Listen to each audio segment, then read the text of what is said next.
to see it. See a nation resurrected. I hear the sound.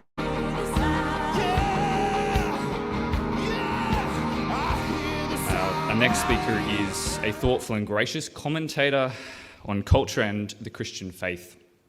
He has a passion for both the philosophical and the personal, drawing on his background as a graduate architect, a primary school teacher, a missionary, and a young adult pastor. He's the research and features editor of the Daily Declaration, one of Australia's largest independent Christian news sites. He's fluent in several Southeast Asian languages and has degrees in design, education, and divinity. He's also the author of the excellent book, Cross and Culture: Can Jesus Save the West? Please welcome Kurt Mahlburg.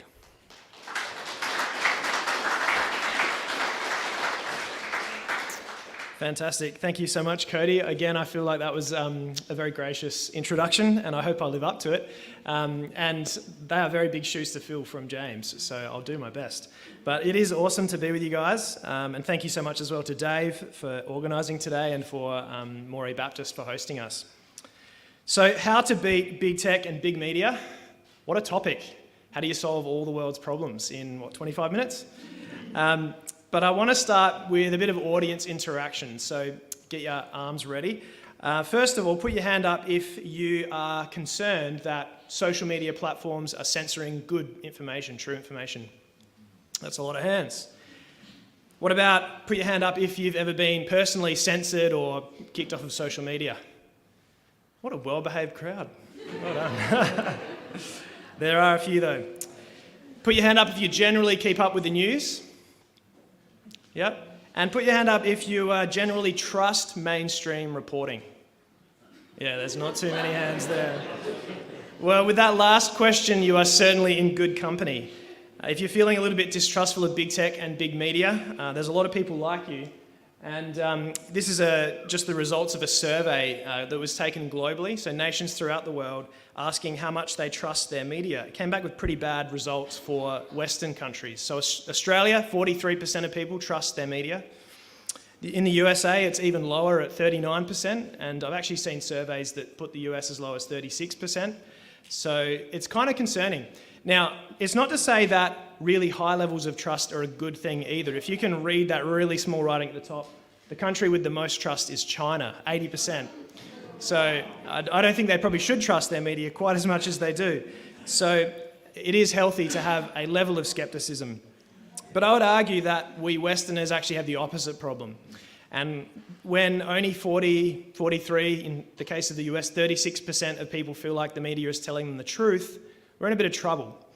And I guess the freedom of the press, if you really think about it, the freedom of the press is a pillar of democracy. Without it, we can't function. Our way of life as Australians is one that absolutely depends on a free press, on a press that properly scrutinises government and also our other big institutions. We need a press that genuinely speaks on behalf of ordinary citizens.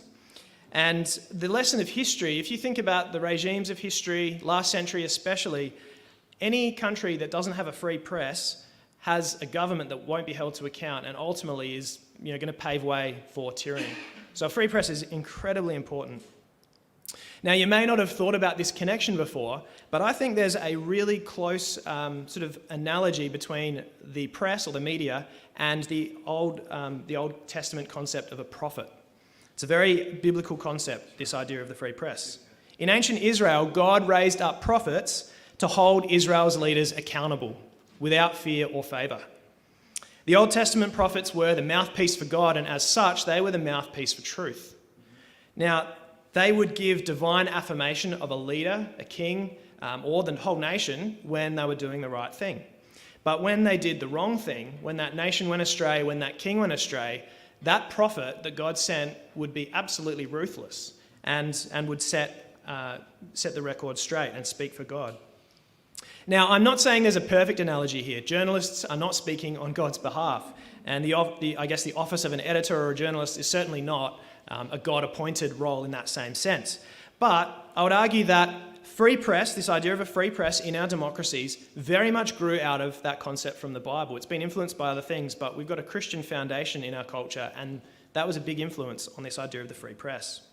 Since our founding, nations like Australia and the US have a built-in trust that the media is going to fulfill its role and is going to hold each government to account. It doesn't matter what party they're from. If they tell the truth, if they do the right thing, that will be reported fairly, and if they need to be held to account, they will be. For much of our history, and especially last century, the 20th century, that worked pretty well. I mean, it's never been a perfect thing, but it worked fairly well because our nations had a strong Christian consensus. If not everyone was a Christian, at least most people thought of truth as being objective. And they thought that the media's role was to tell the truth, and they could trust what the media was going to say. Now, this didn't happen perfectly, like I said, but one thing is for sure, the levels of trust in the media used to be a lot higher than they are now. Now, I'm not sure if you've noticed, but the Christian consensus has definitely faded a lot. And in its place, we now have postmodernism, this idea that there is no such thing as objective truth. Something can be true for you, something else can be true for me. They might be absolutely at odds with each other and contradict, but it's fine, we're all kind of happy. That's the way postmodernism works, that's the way people think. And without Christianity in the way, now people think we can sort of explore our own ideas, think what we want, make up our own truth. But ideas have consequences. The thing is, many of our newsrooms today, many of our journalists have gone through a university system that has taught them postmodernism. They've been taught to think in a postmodern way.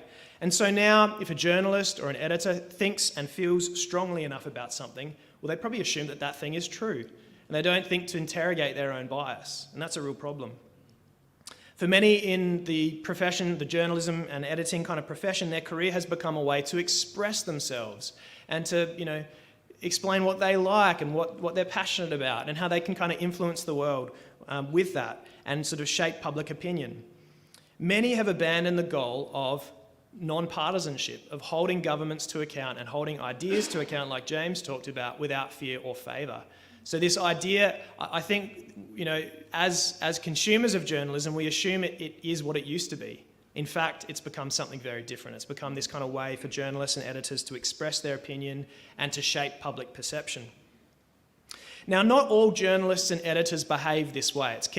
We need to be careful that we don't sort of just disregard everyone. There are still some excellent people in media who go after the truth at all costs. I want to talk about a few of these names. I wrote about them in an article. I'll show you that article in a minute. But some of these really big names in media went after the truth in the year 2020, which was just the craziest year, we can really imagine. And they ended up getting muscled out of their own publications. So going from left to right, top left is a guy called Glenn Greenwald. He founded a paper or an online journal called The Intercept. But when the other editors wouldn't let him expose corruption in the Biden family, he basically was muscled out of that role and he ended up having to resign. Matt Taibbi, top right, resigned as an editor at the Rolling Stone. He was critical of how intolerant the press had become to anything that challenged their viewpoints, and so he ended up having to quit his role. Then Bari Weiss quit the New York Times. She basically was bullied after giving conservative ideas a fair hearing, and she just felt like her job was no longer tenable. So she actually published a very famous resignation letter, which you can still read online. It was quite a fascinating kind of period. And then it was only a few days or maybe a week later, another guy, Andrew Sullivan, resigned from The New Yorker after fellow staffers turned on him for opposing critical race theory. So there are some really brave voices in media. The problem is they're starting to get kicked out of their papers. All four of these people are excellent journalists. 3 of them actually happen to be gay. Probably they weren't gay enough by the sounds of it. But they all blew the whistle on how intolerant and how narrow-minded the field of journalism had become. If you want to read more about their stories, this is the article I wrote. You can look it up at the Daily Declaration. But these 4 are just a sampling of some of the excellent journalists that are getting punished, sadly, for telling the truth. The fact is that today's newsrooms are crowded with woke progressive elites who live in a totally different world from most of their readers. The result is a media echo chamber, where many in the press just tell themselves and they tell each other what they want to hear. Now consider just a few examples. If you remember that very bumpy ride that was the Donald Trump presidency, you would have noticed that the media was particularly harsh on him. One study actually found that 94% of cable news coverage of Donald Trump was negative. 94%. Now that Joe Biden is in office, the coverage is overwhelmingly positive. But if you think about some of the things that have happened under the Biden presidency, the Taliban has overrun Afghanistan, Russia has invaded Ukraine, 5 million people have entered the US illegally through the southern border. 5 million people, that's like a fifth of our population in Australia, just flooding in. There's inflation and fuel prices that are absolutely out of control. The cost of living has soared for Americans. I know, I'm married to an American. We were there in April and May, and prices are just crazy at the moment. But according to the media, Biden is every man's hero. Look at how our ABC covers him. We're told that he's saving the planet, he's tackling inflation, he's trailblazing on healthcare, and he's putting historic political wins on the board. Remember how the media pointed out every little gaffe of Trump's? You know, he'd say the wrong thing, he'd sort of step the wrong direction, whatever. Biden falls asleep on TV. He checks his watch at military funerals. He keeps thinking Kamala Harris is president. He walks away from hard questions. He'll literally just exit a press conference when he's being asked questions, falls off his bike, and we hardly hear a whisper about it. You don't have to like Trump to see the double standard here. Now, I haven't even scratched the surface of media bias about Trump. I want to dig into it just a little bit more, looking at Trump as a bit of a case study. If you assumed the news was telling the truth about Trump, you would have believed that Trump called neo-Nazis very fine people. That was a story that circulated for I don't know how many weeks. Wasn't true at all. Wasn't true at all. But that's what the media said. If you believed the press was telling the truth about Trump, you would have thought that he suggested people drink bleach as a cure for COVID-19. That never happened either. If you believed the press, you would have thought that Trump had protesters cleared from outside of the White House so that he could go and pose for a photo op with the Bible. That also never happened as the media reported it. I mean, these stories were just basically made up out of whole cloth. If you trusted the media, you would have thought that Donald Trump was actually a Russian asset, a Manchurian candidate who had been put into power by the Kremlin, by Russia, to keep Hillary Clinton out of office. That is a story, that's a smear that the media ran with for 4 years in American media, and it was picked up here by our press without question. The ABC especially covered that story for 4 years and assumed it to be true. In the end, so basically they had to do a big investigation to see if this was the case. $32 million was spent on this investigation. It was discovered that the so-called evidence for that was fake, and it was actually paid for by Hillary Clinton's campaign. Not only that, but the FBI helped launder that lie to the media. It was just crazy. Probably the worst example of all, when we're still looking kind of at this issue of Trump, was the Hunter Biden laptop scandal. Now, I don't know if you followed this. If you don't follow American politics, this might be a little bit over your head. So I'll just try to break it down very briefly. Just weeks before the 2020 election, a laptop turned up that appeared to belong to Hunter Biden, the son of Joe Biden, the son of the now president. Now, it had evidence of vast Biden family corruption, basically monetizing their surname, their White House connections, in order to make millions of money from corrupt countries overseas. Now, the laptop and the evidence on it for this corruption was 100% real and verifiable. But the media refused to cover the story because they feared that if they did, Biden would lose to Trump in the election. Now then, that was absolutely just horrible that the media was not willing to tell the truth on this. But it got worse. Big tech got involved. So Twitter and Facebook locked the account of the New York Post. That's the paper that broke this story. And they did huge amounts of reporting on it. All of their articles were blocked. Their accounts were blocked by social media, by Twitter and Facebook. And they censored anyone who tried to share it. If that's not election interference, I don't know what is. Now, again, you don't have to like Donald Trump. You can hate him all you like. I'm not even here to defend him. I'm just looking at him as a case study. But if this isn't high-level corruption, if this isn't absolute treachery from big media and big tech, I don't know what is. Matt Taibbi, I mentioned him earlier, he calls this the Sovietization of the American press. He's not even a conservative, but actually he's lived in a few different ex-Soviet countries. He's lived in Russia and Uzbekistan and a couple of other places. He writes that coverage of Biden increasingly resembles official press releases, often featuring embarrassing Soviet-style contortions. That's kind of scary. We tend to think of that type of corruption as being somewhere else, somewhere in the third world, somewhere in ex-communist countries, but it's very much taking place right now in Western media. Another example of this kind of bias we saw actually during the 2020 George Floyd riots. There's a couple of people laughing because they've seen this screenshot before. There's a guy reporting in, I think it's just outside of Milwaukee, flames, buildings on fire, cars on fire, and what does the title at the bottom say? Fiery but mostly peaceful protests. This is, the media has rightly been critical of the January 6th raid. That was a disgusting act. It was shocking. And we haven't heard the end of that saga. But in 2020, over $1 billion of damage was caused in hundreds of American cities. Mobs rioted all through the summer. 32 people were killed. Some of them were beaten to death in public, on camera. And they were called mostly peaceful protests because they were basically sort of promoting a left-wing cause, so-called racial justice. I'm sorry, that is not media. That is pure propaganda. That's the level of dishonesty that we are facing. Now, I make no apologies for focusing on America. A lot of our news comes to us from America. Australian culture is incredibly influenced by American culture, so I think it is important for us to be aware of what's happening there because it trickles down into Australia. But if we were to turn to Australia, the situation really isn't much better.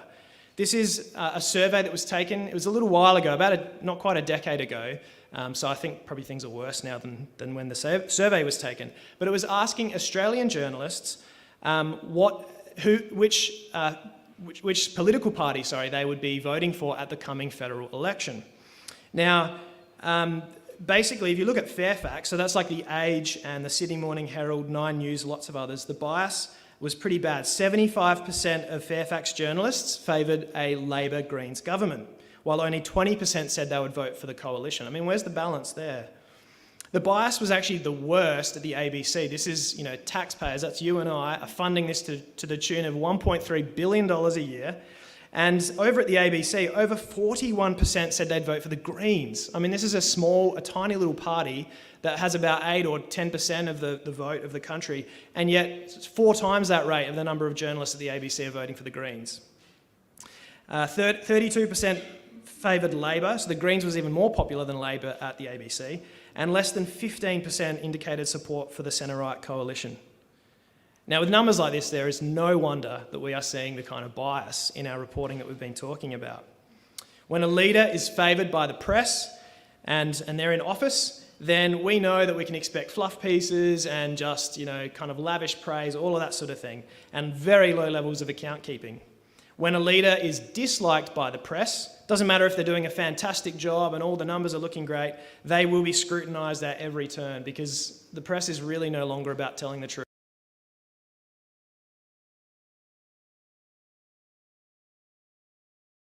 This is just the way things are. I mean, I'm not here to sort of, say this is like basically like James was saying, what we feel about things isn't really relevant. What's happening is what's relevant. We need to focus on the facts and not the feelings.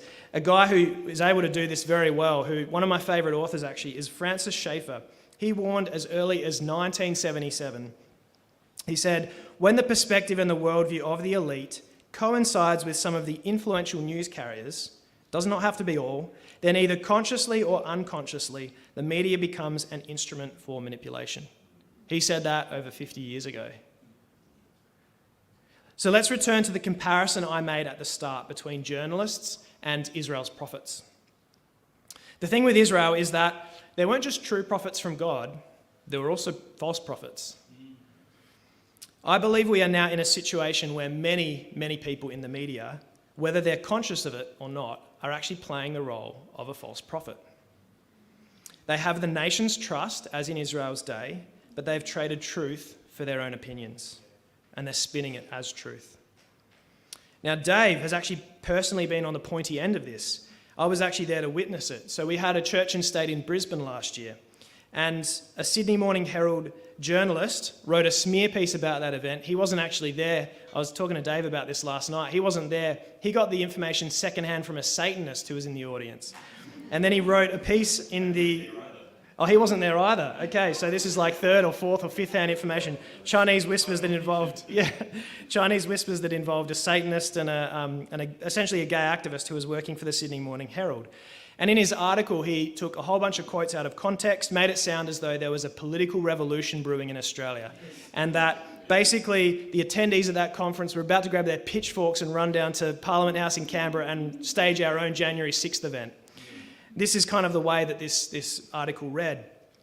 Now, the saddest part about all of this was that a well-known Christian news site picked up the story, the Sydney Morning Herald story, believed it, wrote another piece, another hit piece against Church and State, against Dave and against the speakers who were there. And like I said, I was sitting there in the audience, so I saw everything, and there was absolutely no hint of this at all.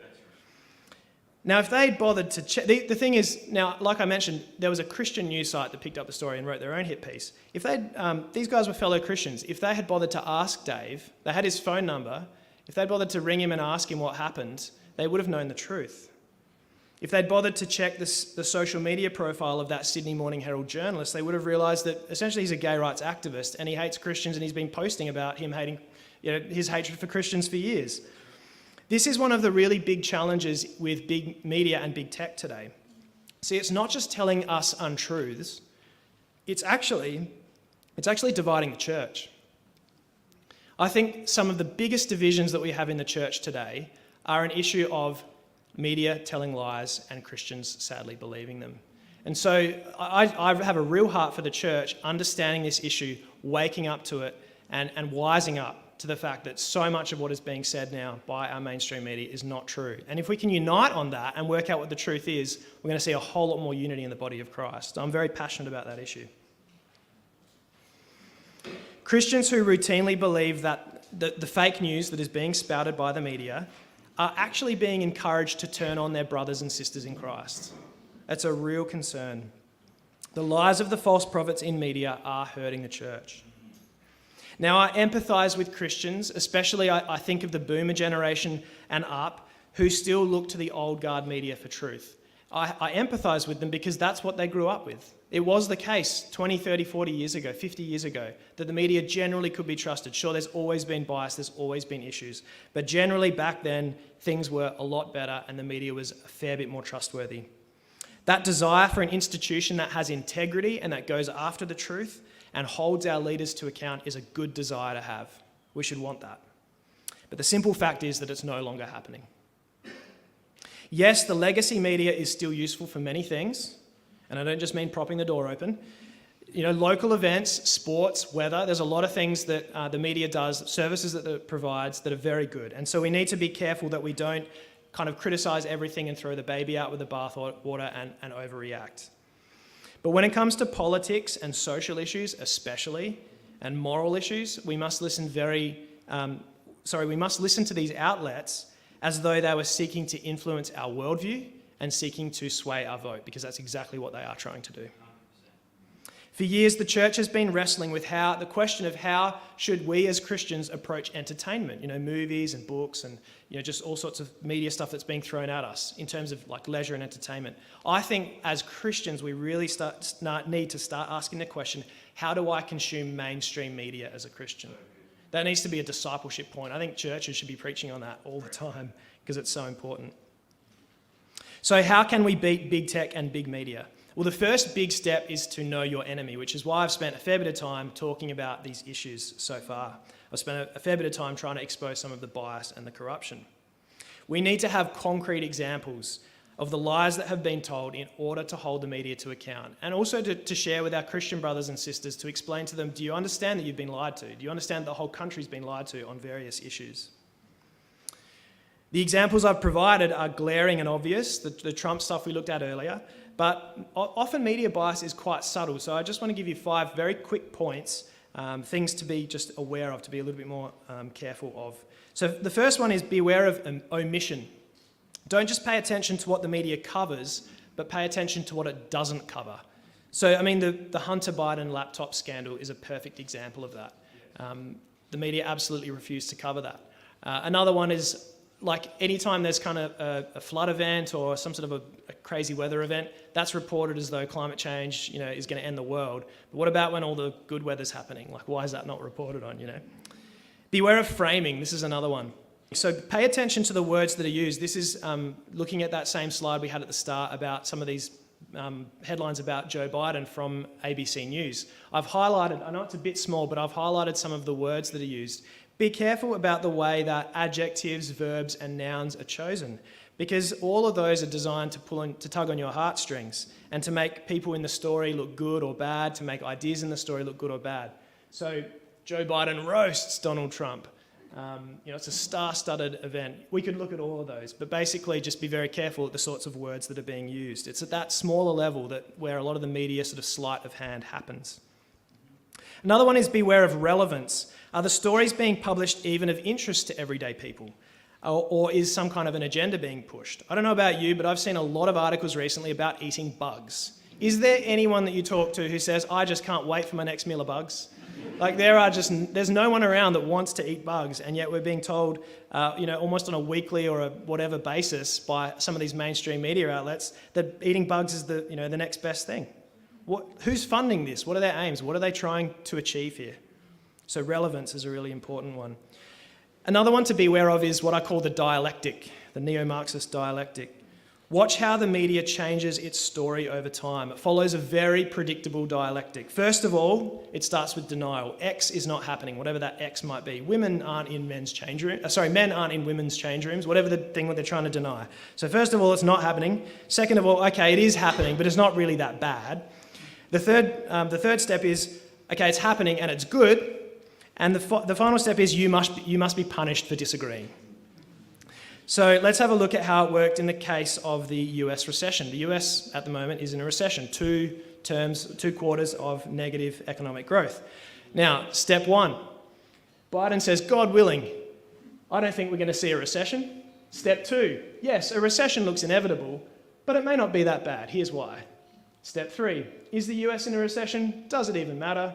And step 4, I don't know if you caught this story, but basically Wikipedia allows obviously all users to kind of edit stuff. And their page that defined recession was edited by Biden users to change the definition of what a recession was. And then Wikipedia locked it so no one could change the definition back to what it originally was. So now there's widespread denial that the US is in a recession, even though it is, because the definition has been changed.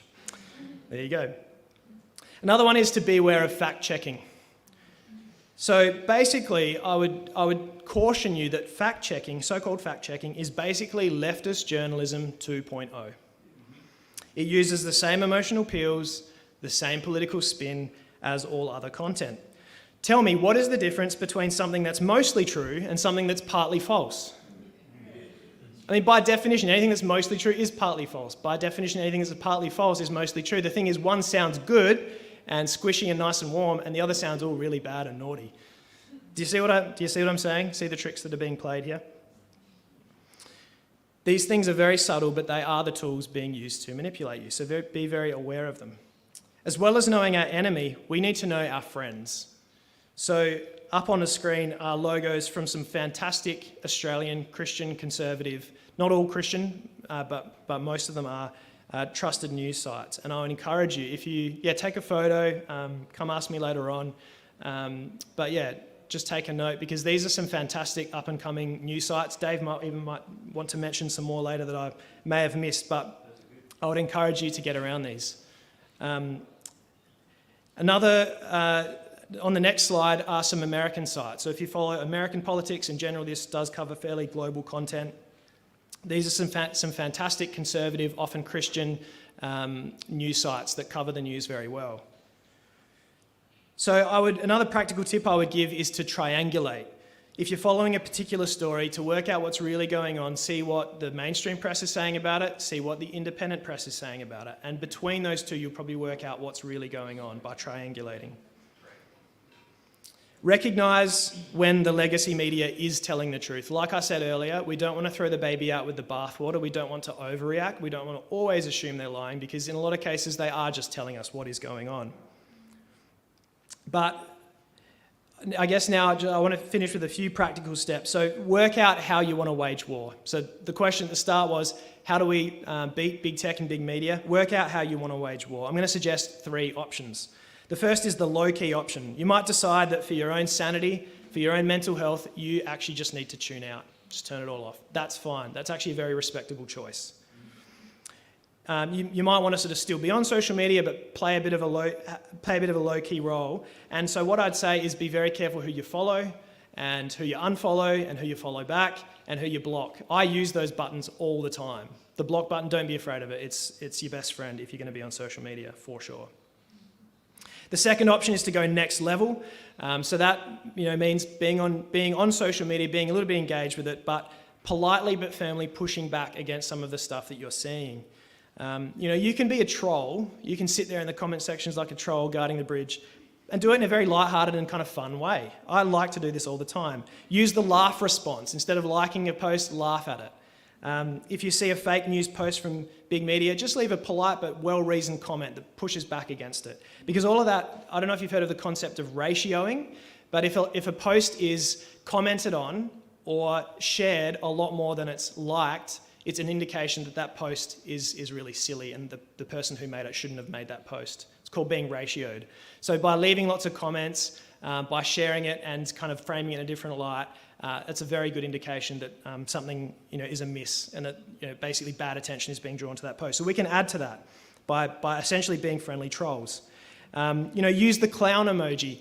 Post a funny meme at the bottom that draws attention to the insanity in the article. We can actually make a difference with these things because these big media companies will start to realise we're being found out. Like we're lying straight to the public and we're being found out for it. That's a good thing if we can kind of tip the scales like that.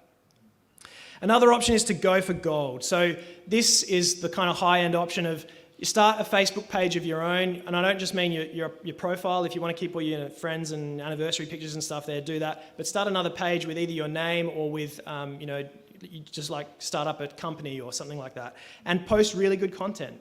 Share good news articles, share true articles, draw attention to some of the crazy stuff that's going on in culture.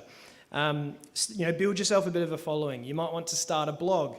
You might want to produce some good content yourself, write thoughtful articles. Some of those Australian sites that I mentioned may even publish your articles. So I'm an editor at the Daily Declaration. We publish articles from everyday Christians all the time. So get in touch with me if you'd like to, if you think you want to put your writing skills to the test and you want to publish something, we'd love to consider that. A lot of the people who are in media at the moment started in some of the ways I've just described, by starting a Facebook post or a blog, started writing. So basically, sort of the world is your oyster. And one of the good things about big tech and big media at the moment is the lines are now quite blurred between actual journalists and just everyday people who are trying to kind of become up and coming writers. And a lot of the people, like I said, who are in journalism today, that's how they started. So there's some amazing opportunities before us. As James very aptly pointed out earlier on, the woke worldview is falling in on itself. It's caving in on itself. And secular people are looking for something more. They're looking for truth. They're looking for meaning. They're looking for purpose in their lives. And at the very bottom of it all, they are looking for God. And so we've got some amazing opportunities before us. And I'll address that a little bit more in our next session. Awesome. Thank you.